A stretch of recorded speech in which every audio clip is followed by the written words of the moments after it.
Oke, selamat malam. Saya Dr. Firman Chandra. Saya coba jelaskan konstruksi hukumnya nih terkait dengan Undang-Undang Nomor 35 Tahun 2009 tentang narkotika.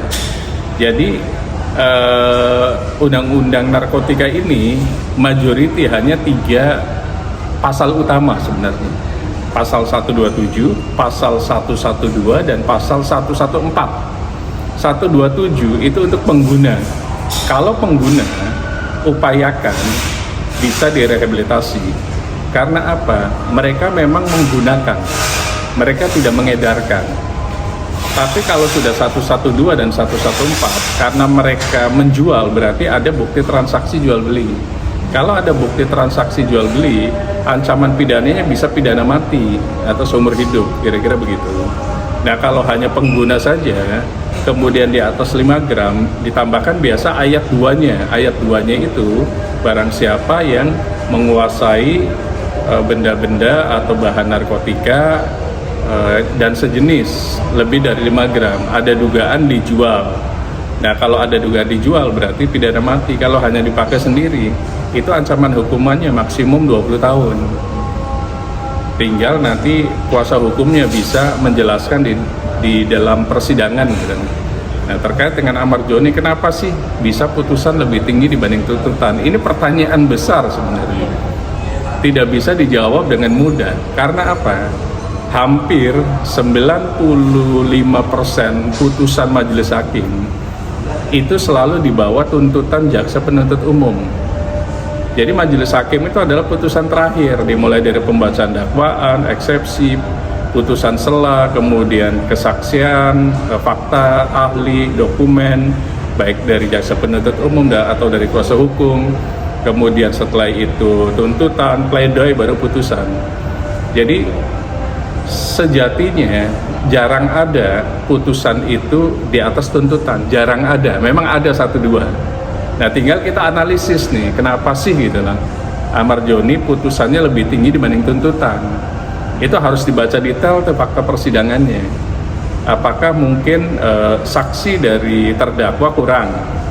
Apakah saksi dari terdakwa tidak bisa menjelaskan secara komprehensif hal-hal yang meringankan dari Amar Joni, bahkan menjadi hal-hal yang memberatkan? Nah, ini yang harus dilihat. Kemudian ada saksi ahli nggak dari Amar Joni? Saksi ahli hukum pidana yang bisa menjelaskan terkait dengan penggunaan narkotika yang sudah dilakukan oleh artis tersebut gitu. Nah, kalau itu tidak ada, bagaimana hakim memutus ringan? Hakim pasti akan melihat hal-hal yang memberatkan, apalagi terdakwa keterangannya katakanlah tidak bisa menjelaskan secara utuh, tidak bisa menjelaskan secara detail terkait dengan penggunaan narkotikanya, mulai dari penggunaan, ditangkap, kemudian ada rehabilitasi dan lain-lain, kemudian sampai ke persidangan. Nah, itu harus dilihat utuh. Kenapa majelis hakim kok bisa-bisanya memutus di atas tuntutan gitu lah? Karena ini jarang terjadi. Nah, itu harus dibaca detail dan dianalisis yuridis putusan tersebut. Berarti ini berarti sudah tidak bisa diubah lagi ya, Bang? Semua yang mengikuti yang namanya Eropa Continental Justice System seperti Indonesia, Belanda, Prancis, itu ada upaya hukum berikutnya. Hakim di pengadilan negeri kalau sudah memutuskan hanya bisa dikoreksi oleh putusan di atasnya. Putusan di atasnya adalah pengadilan tinggi yang ada di wilayah provinsi tersebut. Kalau Jakarta, berarti pengadilan tinggi Jakarta yang ada di Cempaka Putih.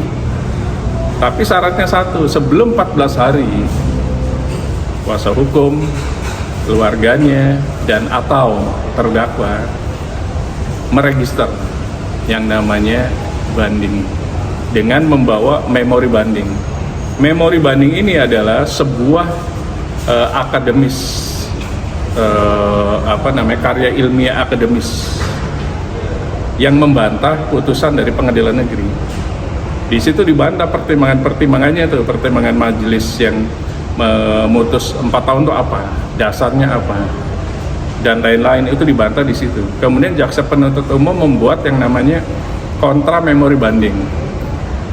setelah itu dua-duanya diajukan ke pengadilan tinggi. Di pengadilan tinggi tidak ada sidang terbuka, adanya sidang tertutup. 3 majelis hakim, panitera, di depan itu berkas perkara tuh. Berkas perkara dan putusan. Nanti di situ diputus apakah putusannya sama dengan pengadilan negeri atau mengkoreksi. Nah itu. Kalau mengkoreksinya apa? Apakah turun atau bagaimana? Jadi masih ada peluang sebenarnya di situ. Kalaupun nggak puas lagi putusannya, katakanlah tidak puas bagi terdakwa, naik lagi kasasi ke Mahkamah Agung yang ada di gedung Mahkamah Agung dan di Medan Merdeka Utara, samping Kementerian Dalam Negeri. Dan disitulah adalah benteng terakhir keadilan. Karena apa, keadilan itu harus diupayakan.